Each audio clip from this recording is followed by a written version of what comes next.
నమస్తే రాఘవేంద్ర గారు. నమస్తే విష్ణు గారు. ఎలా ఉన్నారు? నేను చాలా బాగున్నానండి. ఈ ఆప్షన్ ట్రేడింగ్ అనేది ఈ పాయింట్ అండ్ ఫిగర్స్ ఉపయోగించి ఏ విధంగా చేస్తారు? సో దాని గురించి డీటెయిల్గా తెలియజేయగలరు? విష్ణు గారు, బెస్ట్ క్వశ్చన్ అండి. చాలా మంచి క్వశ్చన్ అడిగారు. ఆప్షన్ ట్రేడింగ్ని కూడా ఇదే మెథడ్స్ యూస్ చేసి చేస్తానండి. రిలేటివ్ స్ట్రెంగ్త్ హెల్ప్ తీసుకుంటాను నేను. ఫస్ట్ నేను మీకు చెప్పాను ఇన్వెస్టింగ్ నుంచి ఇంట్రాడే వరకు. ఇప్పుడు నేను మీకు చూపించే examples intraday stocks, intraday bank Nifty, ఆ తర్వాత option buying and option selling యొక్క అన్నీ నేను మీకు చూపిస్తాను. ఆఫెన్గా మనకి చూస్తూ ఉండేది ఆప్షన్ బై చేసుకున్నాక రిటైల్ ట్రేడర్స్ వాళ్ళ ఆప్షన్ అనేది డీకే అయిపోయి అందులో మనీ లాస్ అవుతూ ఉంటారు. అలా ఇప్పుడు మనం రిలేటివ్ స్ట్రెంగ్త్ ఎందుకు యూస్ చేస్తున్నాం విష్ణు గారు? ఆ స్టాక్కి స్ట్రెంగ్త్ ఉందా లేదా అనేది తెలుసుకుంటానికి. స్ట్రెంగ్త్ ఉన్న స్టాక్స్లో మీరు ఆప్షన్ ట్రేడింగ్ తీసుకున్నట్లయితే, ఆప్షన్ బయింగ్ తీసుకున్నట్లయితే డెఫినెట్లీ సక్సెస్ అవుతారు. ఏ విధంగా? By using relative strength. ఇప్పుడు నేను మీకు దేర్ ఆర్ 2 types ఆఫ్ ఇద్దరు ట్రేడర్స్ అండి. ఆప్షన్స్లో 2 types ఆఫ్ ట్రేడ్స్. ఒకటి డిస్క్రిషనరీ, నాన్ డిస్క్రిషనరీ. డిస్క్రిషనరీ అంటే మీకు గ్రీక్స్ని యూజ్ చేసి ట్రేడ్ చేసేది. ఓకే, అది డిఫరెంట్ కాన్సెప్ట్. నేను నాన్ డిస్క్రిషనరీ ట్రేడింగ్ చేస్తానండి. 90% ఇది చేస్తారు. ఎందుకు నేను నెక్స్ట్ ఇంకొక కొత్త కాన్సెప్ట్ ఎందుకు తీసుకోవాలి, ఎందుకు నేర్చుకోవాలి, నేను టైం వేస్ట్ ఎందుకు చేయాలి? చార్ట్స్ యూజ్ చేసే నేను ఎందుకు ట్రేడ్ తీసుకోకూడదు అనేది నేను ఆలోచించినది.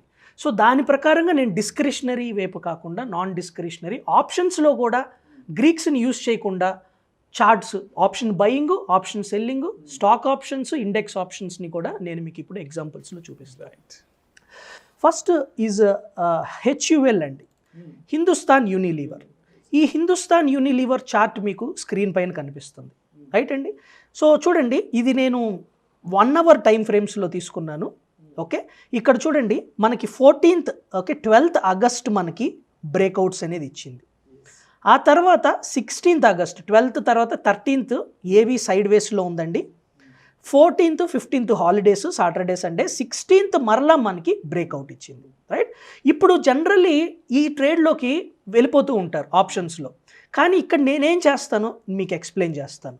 ఇది మల్టీ లెగ్ చార్ట్ అండి, or else relative strength chart. దీన్నే టెక్నికల్గా మాట్లాడాలి, ఆప్షన్స్ భాషలో మాట్లాడాలంటే this is bull call spread chart, right? So ఇక్కడ మీరు చూడండి 12th ఆగస్ట్ మనకి బ్రేక్అవుట్ అనేది కనిపించింది, కానీ మీరు అబ్జర్వ్ చేసినట్లయితే ఈ లైన్ అబౌవ్ 16th ఆగస్ట్ మనకి బై కనిపించింది. ఇది రిలేటివ్ స్ట్రెంగ్త్ చార్ట్ అండి. ఓకే, రిలేటివ్ స్ట్రెంగ్త్ చార్ట్లో నాకు ఒక్కసారి 16th ఆగస్ట్ సిగ్నల్ ఇచ్చిన తర్వాత, ఓకే, ఇప్పుడు మనం ప్రైస్ చార్ట్లోకి వెళ్దాం. ఇది 2400. ఎందుకు 2400 కాల్ ఆప్షన్ తీసుకున్నాను అని అడుగుతూ ఉంటారు. ఎందుకు అంటే మనకి హిందుస్థాన్ యూనిలీవర్ బ్రేక్అవుట్ ప్రైస్ ఎంత? 2400 కాబట్టి. ఓకే అండి, సో ఇప్పుడు మల్టీ లెగ్ చార్ట్ మనం చూద్దాము. మల్టీ లెగ్ చార్ట్ నేను మీకు ఎక్స్ప్లెయిన్ చేశాను. ఇప్పుడు ఇది పాయింట్ అండ్ ఫిగర్ చార్ట్. చూడండి 16th 10ంటికి మనకి బ్రేక్అవుట్ వచ్చింది. మీకు ఇందాకే నేను ఎక్స్ప్లెయిన్ చేశాను, ఆ ప్రీవియస్ హై బ్రేక్ చేస్తే మనం ఎంట్రీస్ తీసుకోవచ్చండి అని. ఇది మన ఎంట్రీస్ అండి. ఇది బ్రేక్అవుట్ తర్వాత మన ఎంట్రీ. మనం స్టాప్ లాస్ అనేది దీని బిలో పెట్టుకోవచ్చండి.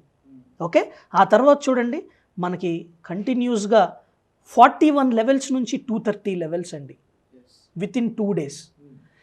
ఇక్కడ నేనేం చేశానండి, ఆబ్జెక్టివిటీని యూస్ చేశాను సింపుల్గా ఉండటానికి, అండ్ రిలేటివ్ స్ట్రెంగ్త్ని యూస్ చేశాను. ఇలా దీనివల్ల మనం మనీ లూజ్ అవ్వండి. అక్కడ స్ట్రెంగ్త్ని చూపిస్తుంది, ఇక్కడ ప్యాటర్న్ చూపిస్తుంది బై చేసుకోండి అని. సో మనకి డైరెక్షన్ అనేది ఉంది. ఇది బుల్లిష్ ట్రేడ్ అండి, హిందుస్థాన్ యూనిలీవర్. ఇది జరిగింది 2 days బ్యాక్ ట్రేడ్. ఓకే, ఇప్పుడు నేను మీకు చూపించేది బేరిష్ ట్రేడ్ అండి. ఓకే, బేరిష్ ట్రేడ్లో సేమ్ ఫినామినా అండి. నేను ఇక్కడ టాటా స్టీల్ది తీసుకుంటున్నానండి. టాటా స్టీల్ ఇదిగోండి, ఈ చార్ట్ మనకి క్లియర్గా ఉంటుంది. ఈ చార్ట్ చూడండి, టాటా స్టీల్ మనకి ఇక్కడ బ్రేక్అవుట్స్ ఇచ్చి ఈ లైన్ బిలో ఫాల్ అయిందండి. ఇది ఎప్పుడు జరిగింది?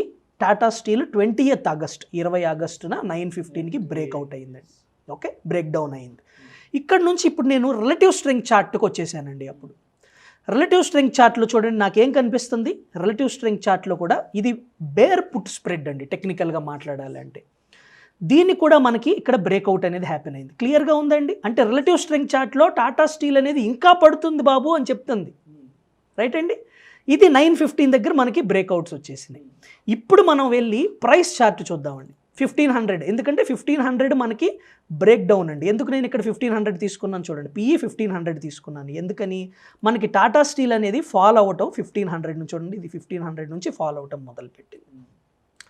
ఎక్కడైతే మనం 915కే వచ్చినా మనకు ఆపర్చునిటీ చూడండి విష్ణు గారు, నేను అదే మెథడ్ యూస్ చేస్తున్నాను.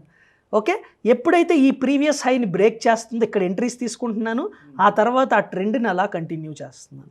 సో చూడండి 78 నుంచి ఆ రోజు మనం ట్రేడ్ తీసుకునే టైంకి 144, అంటే ఆల్మోస్ట్ మన ఆప్షన్ అనేది సేమ్ డే మనకి డబుల్ అయిపోయింది.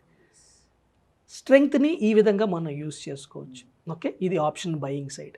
ఇప్పుడు నేను మీకు ఇండెక్స్ సైడ్ కూడా చూపిస్తాను. ఓకే, ఇండెక్స్ పైన Nifty option trades, bank Nifty option trades చాలామంది ఇంట్రెస్ట్ చూపిస్తూ ఉంటారు. ఇక్కడ కూడా సేమ్ థింగ్ అండి. ఈ పాయింట్ అండ్ ఫిగర్ మీరు అన్నట్లు ఒక రేంజ్లో ట్రేడ్ అయిందండి. ఇది నిన్నటిది ట్రేడ్ మీకు కనిపిస్తుంది కదా మనకి. ఇది 26th అనేది ఎక్స్పైరీ, బట్ ఇక్కడ మనం చూడండి 24th, దట్ ఈస్ ఎస్టర్డే. ఇది ఒక రేంజ్లో మార్కెట్ మూవ్ అయ్యి ఇక్కడ బ్రేక్అవుట్ ఇచ్చిందండి. విష్ణు గారు అగైన్ మనం చూడండి ఇన్వెస్ట్మెంట్ దగ్గర నుంచి కూడా ఇప్పుడు కూడా అదే వాడుతున్నాం, అదే స్ట్రాటజీని వాడుతున్నాం. చూడండి 11కి మనకి బ్రేక్అవుట్ ఇచ్చింది, ఆ తర్వాత మనకి ఆ ప్రీవియస్ హై వెళ్ళింది. ఆ రోజు డేలో నేను స్టాప్ లాస్ పెట్టుకొని 2:30 వరకు మనం చూసినట్లయితే మనం ఎక్కడి నుంచి అండి 100 నుంచి 150 దగ్గరకు ఉంది. 11 నుంచి కేవలం 2:30, అంటే 3:30 గంటల్లో మనకి 100 నుంచి 150కి వెళ్ళింది. డేలో 80, అంటే మనం entries 100, stop loss 80, 20 points stop లాస్తో మనము 50 పాయింట్స్ని సంపాదించుకున్నాం. ఓకే, ఇదే విధంగా నేను మీకు బ్యాంక్ నిఫ్టీలో చూపిస్తాను. ఇది కూడా ఎస్టర్డే ట్రేడ్. చూడండి ఇక్కడ మనకి 10:15కి, ఇది యాంకర్ కాలం అంటానండి నేను, ఈ 10:15కి మనకి ఇక్కడ బ్రేక్అవుట్ ఇచ్చింది. మనం 420 దగ్గర, ఎస్ఎల్ వచ్చేసి 320, ఎందుకంటే డేలో 100 పాయింట్స్ ఇన్ బ్యాంక్ నిఫ్టీ ఎంత అండి 2500 రూపీస్. 2500 రిస్క్ తీసుకున్నాం మనం. 420 నుంచి మనం 840, డబల్లో ట్రేడ్ అవుతున్నాం 230కి. సింపుల్ ఎగ్జిక్యూషన్, చాలా సింపుల్గా మనం చేయొచ్చండి. ఓకే, ఇదే మెథడ్ నేను ఆప్షన్ సెల్లింగ్కి కూడా అడుగుతూ ఉంటారండి. ఆప్షన్ సెల్లింగ్ కూడా నేను చేస్తానండి. దీన్ని స్ట్రాడల్ సెల్లింగ్ అంటారండి. స్ట్రాడల్ సెల్లింగ్ జనరల్గా అందరూ డిస్క్రిషనరీగా చేస్తూ ఉంటారు, బట్ ఇది నాన్ డిస్క్రిషనరీ. చార్ట్స్ యూస్ చేసి చూడండి. ఒక విషయం చూడండి విష్ణు గారు, చార్ట్ అనేది ఫాలో అవుతుందా? ఈ మూవింగ్ యావరేజెస్ ఫాలో అవుతున్నాయా? ఫాలింగ్ సైడ్లో ఉన్నాయా? స్టీప్గా ఉన్నాయి కదండి, అంటే ఈ చార్ట్ అనేది వీక్గా ఉంది. సో దీన్ని మనం ఇక్కడ షార్ట్ తీసుకొని ఎప్పుడైతే మూవింగ్ యావరేజ్ అబోవ్ మనకి ఫాలో త్రీ ఇస్తుందో అక్కడ మనం ఎగ్జిట్ అవుతాం. మరలా ఈ మూవింగ్ యావరేజ్ కింద వచ్చేస్తే మరలా చూడండి దీన్ని మనం షార్ట్ చేసుకుంటూ వెళ్తాం. సో మనం చూడండి 600 దగ్గర మనం షార్ట్ చేసినట్లయితే మధ్యలో మనం ఇక్కడ 400 దగ్గర మళ్ళీ దాన్ని బుక్ చేసుకున్నాం, అంటే ఆల్మోస్ట్ 200 పాయింట్స్ మనం ప్రాఫిట్. అగైన్ మరలా మనం 350 దగ్గర మనం షార్ట్ చేస్తే 150 దగ్గర ఉన్నాం, 150 పాయింట్స్. ఇదంతా కూడా విత్ ఇన్ 3 వీక్స్ అండి. 3 వీక్స్లో మనకి 200 400 points, almost 400 into 50 which is 20,000. అదే మెథడ్ అండి, అదే మెథడ్. ఇంట్రాడేకి ఒకటి, ఇన్వెస్ట్మెంట్ ఒకటి, స్వింగ్ పొజిషనల్కి వేరువేరుగా కాదు, ఆప్షన్ బయింగ్కి, స్టాక్స్ ఆప్షన్ బయింగ్కి, నిఫ్టీ, బ్యాంక్ నిఫ్టీకి. దీనివల్ల ఎంత ఈజీ అయిపోతుంది చూడండి లైఫ్. ట్రేడర్ లైఫ్ ఈజీ అయితే తను సక్సెస్కి చాలా దగ్గరగా ఉన్నట్లు. అది విష్ణు గారు.